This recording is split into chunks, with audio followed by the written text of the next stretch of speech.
Well, hey, church, welcome to this little Sunday night lesson.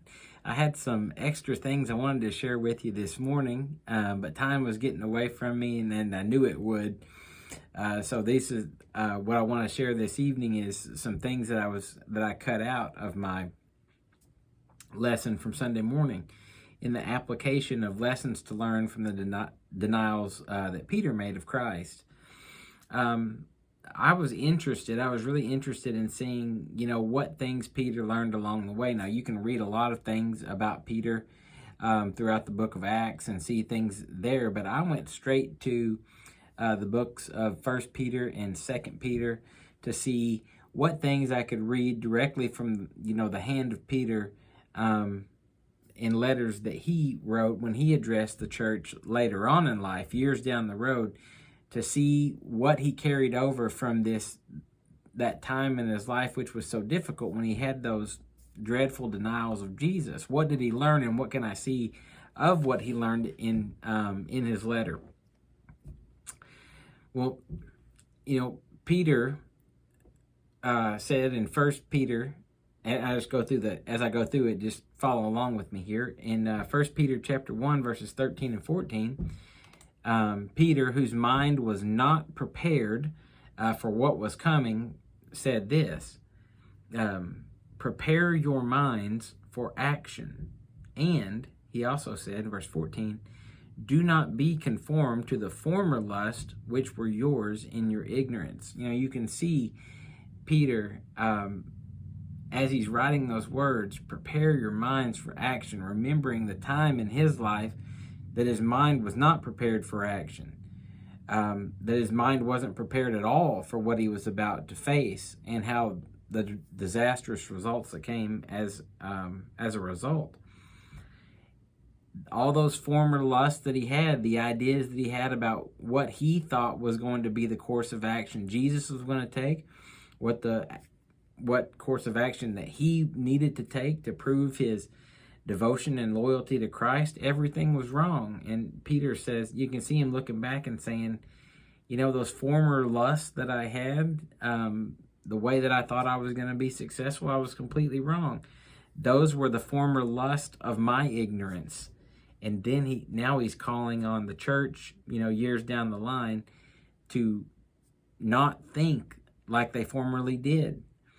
And then in chapter 2 of 1 Peter, in verse 25, Peter says, for you are continually straying like sheep, but now you have returned to the shepherd and guardian of your souls. And it goes without saying, but Peter could have also added, and so have I. I was continually straying. I continually made mistakes. But then, as I'm calling you to return to the shepherd and guardian of your souls, return to the shepherd and guardian of your souls like I did. I had to turn back too. I went off course and I had to turn back. And he's calling others to do as well. In chapter 3 of 1 Peter, in verse 15, Peter says, always be ready to make a defense to everyone, remembering everyone that he didn't make a defense to. Be ready to make a defense to everyone who asks you to give an account for the hope that is in you. Peter, I'm sure for the rest of his life, remembered the times when those people approached him in that courtyard and asked, you're one of Jesus's followers, aren't you? And Peter didn't give a defense. He didn't give an account for the hope that was in him. He denied Christ.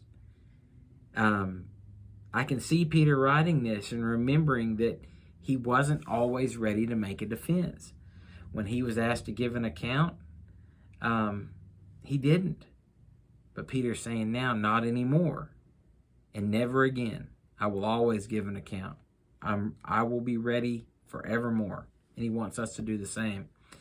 Then in verse 17, same chapter 3 of 1 Peter, Peter says, for it is better if God should will it so that you suffer for doing what is right, rather than for doing what is wrong.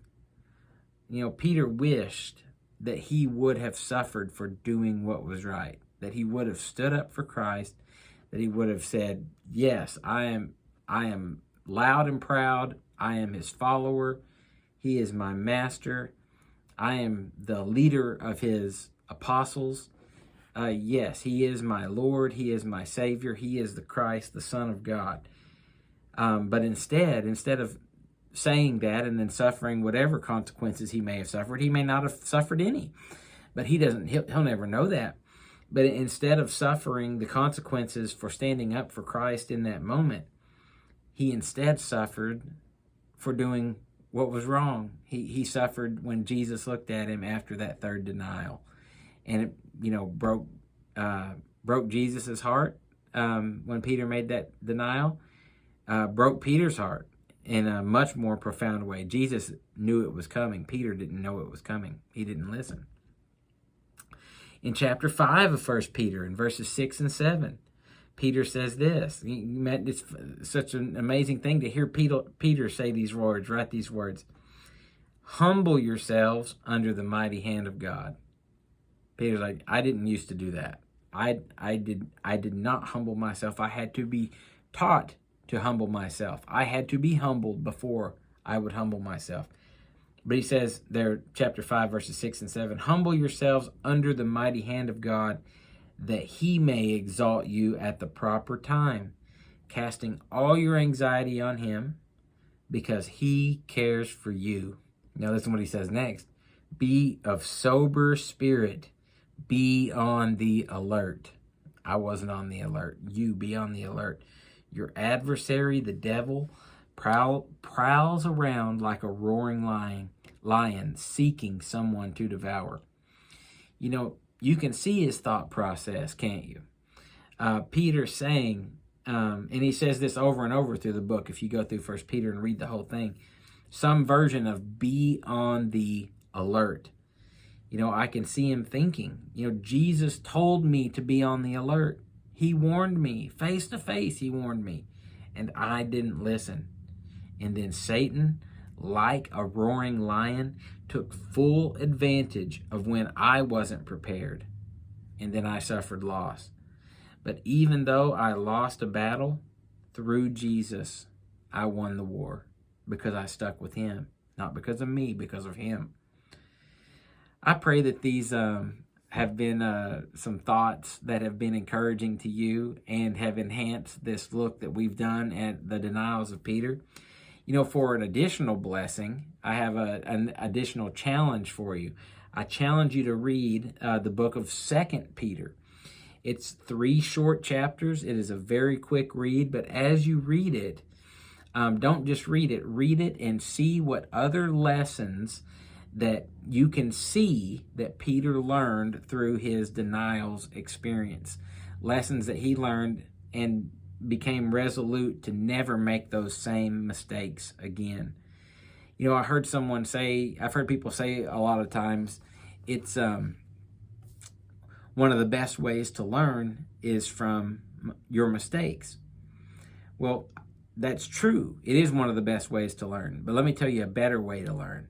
A better way to learn than from your own mistakes is to learn from the mistakes of someone else.